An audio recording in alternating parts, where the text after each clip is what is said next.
So guys, I'm out here and about to get a bout of some street photography going, and it dawned on me after my last video explaining what I think the best thing a person looking to get into street photography can do to help get themselves more comfortable with going out on the streets and shooting whatever's on the street. Mainly people, right? People get nervous about shooting people they don't know on the street, but no one really kind of tells you about the other things that you should take into consideration when going out to do street photography. And the biggest one to start off with today is location. So one of the things that you want to consider when you go out to do street photography, of course, is your location. You know, in the previous video I mentioned that you want to make sure you're going to give yourself the best opportunities to get the pictures that you want to go out and take, whether that's street portraits, whether that's unobtrusive, architectural, whatever the genre of street photography you're going after. But the other thing to consider about location is, one, safety.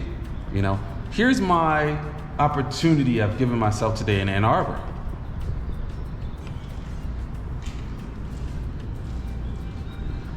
That's a lot of territory, and I'm just only showing you about probably 30% of the area around me in downtown Ann Arbor. But I want to make sure that the area I'm going to, I'm very familiar with, so I can have a sense of security as I walk around with my gear in my bag, taking pictures and so forth. So definitely think about that. Get out, check an area out, see what it's like, and determine if it's a place you want to be in with your camera gear out on the street by yourself and take pictures. The next thing I want you to think about is the gear itself.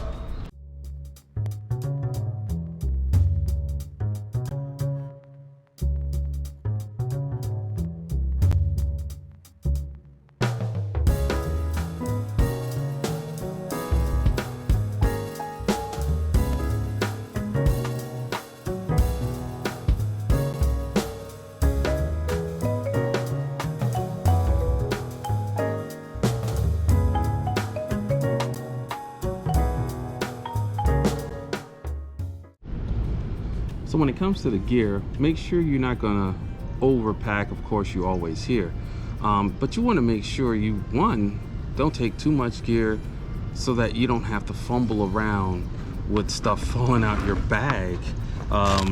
You need to know yourself. Like me, I know I'm a little clumsy, so I make sure when I go out to shoot, and you guys know I shoot film and digital, Fuji on the digital, in film I'll vary between my Fujifilm cameras and my other film cameras, but I go out ahead of time once I know where I'm going, so that I can take the right gear with me, and not too much of it, but stuff that'll fit in my bag right, won't be falling out of my bag, won't be bumping into each other, accidentally changing settings. Like on this camera right here, I gotta make sure that I don't bump this Bronica too much while it's in the bag or on my side, so that it doesn't mess up my settings. But I do check that, so you got to know your gear. Of course, that's the one other thing, but definitely know what to bring, so that you're not a moving target. I try not to have a lot of gear on me because I want to be nimble and be quick when I have to be.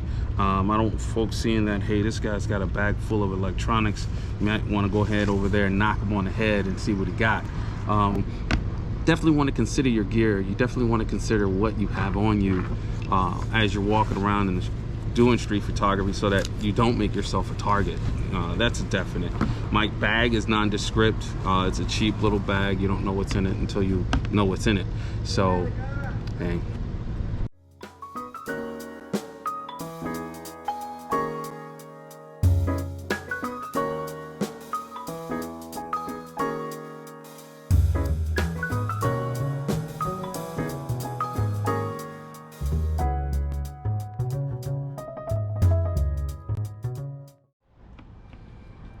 And so something just happened that you also need to be prepared for. Depending on the city you go into, you may have some homeless folks that approach you. And I honestly will, if I have a couple of dollars, give them some. And the reason why is everybody has a bad go in life, and it's good to be able to assist people and help people out as much as you can.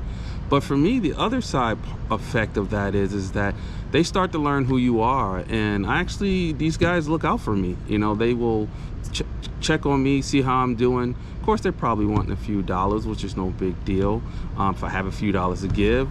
But I'll actually have a good conversation with some of these guys from time to time too. Because, you know, a lot of times these guys, just like most people I run into doing street photography, just want to tell their story. So the next thing that folks don't tell you about when it comes to doing street photography and being out in your area trying to capture images is, where the hell are you gonna go to the bathroom?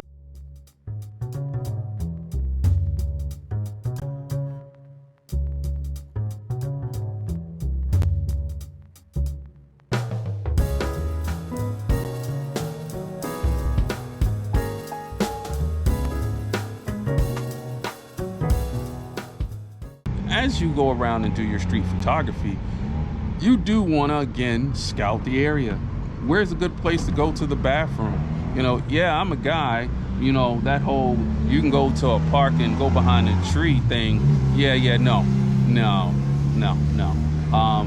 You want to be able to have places that you know you can go to and use the bathroom. If you have public bathrooms, that's great, but you still want to check them out. Downtown Ann Arbor, I have a few locations that I will go into, even if it's just to buy a soda, you know, patronize the store, and get to be able to use the bathroom. So that's my little add-on. But that may not be the case everywhere you go. You know, I go to parks too, and you may not have the bathrooms in a park. You may have to seriously think about where you're going, and when it comes to relieving yourself, how you're going to do that, especially if you know you're going to be in that area for a couple hours. Yeah, bathroom. Got to go to the bathroom. One of the worst feelings we all know, when you got to go to the bathroom, you got to go to the bathroom. And you kind of lose your train of thought and lose your insanity trying to go to the bathroom.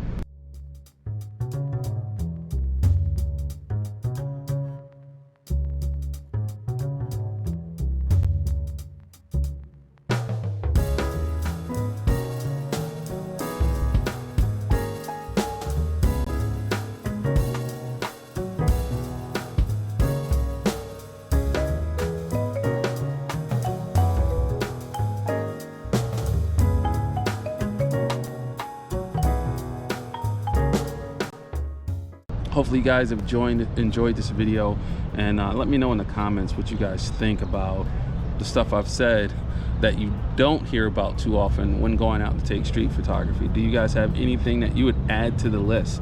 So let me know in the comments. See you guys later. Back to getting some street photography in. Got a couple more hours here. Enjoy the pics as well. Hopefully you enjoyed the pics I've shown, and see you guys on the next one.